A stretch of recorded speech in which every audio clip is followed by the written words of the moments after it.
ಮಾಜಿ ಪ್ರಧಾನಿ H D Deve Gowda ಅವರ ಪತ್ನಿ ಚೆನ್ನಮ್ಮ ಅವರು ಉಸಿರಾಟದ ಸಮಸ್ಯೆಯಿಂದಾಗಿ ಬೆಂಗಳೂರಿನ ಮಣಿಪಾಲ್ ಆಸ್ಪತ್ರೆಯಲ್ಲಿ ನಿಧನರಾಗಿದ್ದಾರೆ. ರಾಜಕೀಯವಾಗಿ ಸದಾ ಬ್ಯುಸಿಯಾಗಿದ್ದ ದೇವೇಗೌಡರ ಸಂಸಾರದ ಬೆನ್ನೆಲುಬಾಗಿದ್ದ ಗಟ್ಟಿಗಿತ್ತಿ ಈ ಹಲೋಕ ತ್ಯಜಿಸಿದ್ದಾರೆ. ಕೆಲವು ವರ್ಷಗಳಿಂದಲೂ ಉಸಿರಾಟ ಸಂಬಂಧಿ ಸಮಸ್ಯೆಯಿಂದ ಬಳಲುತ್ತಿದ್ದ ಇವರ ಆರೋಗ್ಯದಲ್ಲಿ ದಿಢೀರ್ ಏರುಪೇರಾಗಿದ್ದ ಹಿನ್ನೆಲೆಯಲ್ಲಿ ಜುಲೈ 15ರಂದು ಆಸ್ಪತ್ರೆಗೆ ದಾಖಲಿಸಲಾಗಿತ್ತು. ಹಾಸನ ತಾಲೂಕಿನ ಮುತ್ತಿಗೆ ಹಿರೇಹಳ್ಳಿಯ ಚೆನ್ನಮ್ಮ ಅವರು 1954 ಮೇ 25ರಂದು ಎಚ್ ಡಿ ದೇವೇಗೌಡರ ಜೊತೆ ದಾಂಪತ್ಯ ಜೀವನಕ್ಕೆ ಕಾಲಿಟ್ಟಿದ್ದರು. ಈ ದಂಪತಿಗೆ H D Revanna, H D Balakrishna, H D Ramesh ಹಾಗೂ ಎಚ್ ಡಿ ಕುಮಾರಸ್ವಾಮಿ, ಶೈಲಜಾ ಹಾಗೂ ಅನಸೂಯ ಸೇರಿ ಒಟ್ಟು 4 ಗಂಡು ಮತ್ತು 2 ಹೆಣ್ಣು ಮಕ್ಕಳಿದ್ದಾರೆ.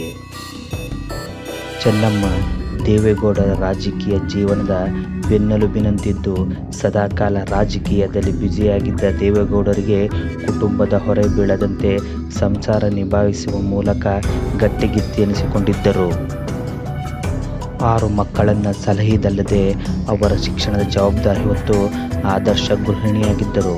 2001ರ ಫೆಬ್ರವರಿ ತಿಂಗಳಲ್ಲಿ ಚೆನ್ನಮ್ಮ ಅವರು ಹರದನಹಳ್ಳಿಯಲ್ಲಿ ದೇವಾಲಯದಲ್ಲಿ ಪೂಜೆ ಮುಗಿಸಿ ವಾಪಸ್ ಬರುತ್ತಿದ್ದ ವೇಳೆ ಅವರ ಮೇಲೆ ಆಸಿಡ್ ದಾಳಿಯಾಗಿತ್ತು.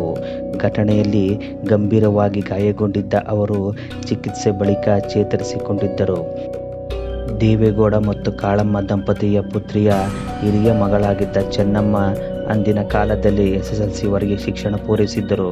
ಮನೆಯ ಹಿರಿಯ ಮಗಳಾಗಿ 4 ತಮ್ಮಂದಿರು ಮತ್ತು 3 ತಂಗಿಯರಿಗೆ ತಾಯಿಯಂತೆ ಆಸರಿಯಾಗಿದ್ದರು.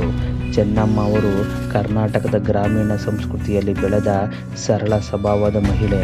ಐಷಾರಾಮಿ ಬದುಕಿನಿಂದ ಕುಟುಂಬದ ಮೌಲ್ಯಗಳು, ಶಿಸ್ತು ಮತ್ತು ಸಂಪ್ರದಾಯಗಳಿಗೆ ಹೆಚ್ಚಿನ ಆದ್ಯತೆ ನೀಡಿದ ಅವರು ಮದುವೆಯಾದ ನಂತರ ಸಂಪೂರ್ಣವಾಗಿ ಕುಟುಂಬದ ಜವಾಬ್ದಾರಿಯನ್ನು ತಮ್ಮ ಹೆಗಲ ಮೇಲೆ ಹೊತ್ತರು. ದೇವೇಗೌಡ ಕುಟುಂಬದ ಪ್ರಮುಖ ಸದಸ್ಯೆಯಾಗಿದ್ದರೂ ಚೆನ್ನಮ್ಮ ಅವರು ರಾಜಕೀಯ ವೇದಿಕೆಗಳಲ್ಲಿ ಕಾಣಿಸಿಕೊಳ್ಳುವುದು ಅತ್ಯಂತ ವಿರಳ.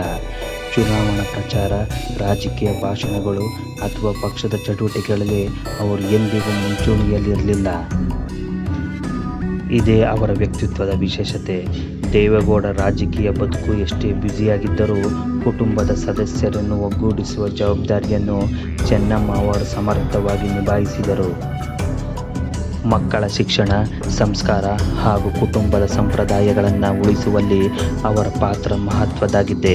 ಮಾಜಿ ಮುಖ್ಯಮಂತ್ರಿ ಎಚ್ ಡಿ ಕುಮಾರಸ್ವಾಮಿ ಸೇರಿದಂತೆ ದೇವೇಗೌಡರ ಮಕ್ಕಳ ಬೆಳವಣಿಗೆಯಲ್ಲಿ ಚೆನ್ನಮ್ಮ ಅವರ ಪಾತ್ರ ಅಪಾರವಾಗಿದೆ.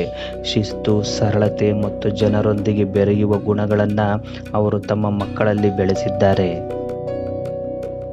ಚೆನ್ನಮ್ಮನವರ ಅಪಾರ ದೈವಭಕ್ತಿಗೆ ಅವರ ಹುಟ್ಟೂರಾದ ಹಾಸನ ತಾಲೂಕಿನ ಮುತ್ತಿಗೆ ಹಿರೇಹಳ್ಳಿ ಗ್ರಾಮವೇ ಸಾಕ್ಷಿ. ಹುಟ್ಟೂರಿನ ಮೇಲೆ ಅವಿಸ್ಮರಣೀಯ ಪ್ರೀತಿ ಹೊಂದಿದ್ದ ಅವರು ಗ್ರಾಮದಲ್ಲಿ 3 ಸುಂದರ ದೇವಸ್ಥಾನಗಳನ್ನು ಕಟ್ಟಿಸಿದ್ದಾರೆ. ಇವುಗಳಲ್ಲಿ ಪ್ರಮುಖವಾದ ಚೆನ್ನಾಂಬಿಕಾ ದೇವಾಲಯ. 5 ಗ್ರಾಮಗಳು ಸೇರಿ ವರ್ಷಕ್ಕೊಮ್ಮೆ ಸಡಗರದಿಂದ ಮಾಡುವ ಜಂಟಿ ಜಾತ್ರಾ ಮಹೋತ್ಸವದಲ್ಲಿ ಚೆನ್ನಮ್ಮನವರಿಂದಲೇ ದೇವರಿಗೆ ಮೊದಲ ಪೂಜೆ ಸಲ್ಲುತ್ತಿತ್ತು. ಅವರು ದೇವಸ್ಥಾನದ ಒಳಗೆ ಪ್ರಾರ್ಥನೆ ಸಲ್ಲಿಸುವಾಗ ಯಾರೊಬ್ಬರೂ ಒಳಗೆ ಹೋಗುತ್ತಿರಲಿಲ್ಲ.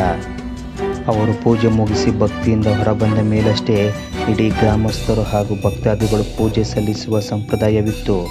ಆದರೆ ಅನಾರೋಗ್ಯದ ಕಾರಣದಿಂದಾಗಿ ಕಳೆದ 2 ವರ್ಷಗಳಿಂದ ಅವರು ತಮ್ಮ ಹುಟ್ಟೂರಿಗೆ ಬರಲು ಸಾಧ್ಯವಾಗಿರಲಿಲ್ಲ. ಚೆನ್ನಮ್ಮ ಅವರಿಗೆ ದೇವೇಗೌಡರು ಪ್ರಧಾನಮಂತ್ರಿಯಾಗುವುದು ಇಷ್ಟ ಇರಲಿಲ್ವಂತೆ. ದೇವೇಗೌಡ ಅವರಿಗೆ ಚೆನ್ನಮ್ಮ ಮುಖ್ಯಮಂತ್ರಿ ಸ್ಥಾನದಲ್ಲಿ ಇರಿ, ದೊಡ್ಡ ಪಟ್ಟ ಬೇಡ ಎಂದು ಹಠ ಮಾಡಿದ್ದರಂತೆ.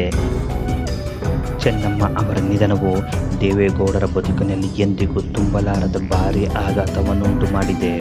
ತಮ್ಮ ಇಡೀ ಜೀವನದ 7 ಬೀಳುಗಳಲ್ಲಿ ಸದಾ ನೆರಳಾಗಿ ಸುದೀರ್ಘ ರಾಜಕೀಯ ಪಯಣದ ಕಠಿಣ ಹಾದಿಯಲ್ಲಿ ಧೈರ್ಯ ತುಂಬಿದ್ದ ಪತ್ನಿಯನ್ನು ಕಳೆದುಕೊಂಡ ದೇವೇಗೌಡರು ತೀವ್ರ ಭಾವುಕರಾಗಿದ್ದಾರೆ. 7 ಶತಕಗಳ ಕಾಲ ತನ್ನ ಪ್ರತಿಯೊಂದು ಉಸಿರಲ್ಲೂ ಜೊತೆಯಾಗಿದ್ದ ಹೆಂಡತಿಯ ಪಾರ್ಥಿವ ಶರೀರವನ್ನು ಕಂಡು ದುಃಖ ತಡೆಯಲಾಗದೆ ಬಿಕ್ಕಿ ಬಿಕ್ಕಿ ಅತ್ತಿದ್ದಾರೆ. ಪತ್ನಿಯ ಮುಖವನ್ನು ಸವರುತ್ತಾ ದೇವೇಗೌಡರು ಆಡಿದ ಮಾತುಗಳು ಅಲ್ಲಿ ನೆರೆದಿದ್ದ ಇಡೀ ಕುಟುಂಬ ಸದಸ್ಯರ ಹೃದಯವನ್ನು ಸೀಳುವಂತಿತ್ತು. ನಾನು ಬರುತ್ತಿದ್ದೆ ಎಂದು ತೀವ್ರವಾಗಿ ಹಲುಬುತ್ತಾ ಬಿಕ್ಕಿ ಬಿಕ್ಕಿ ಅತ್ತರು.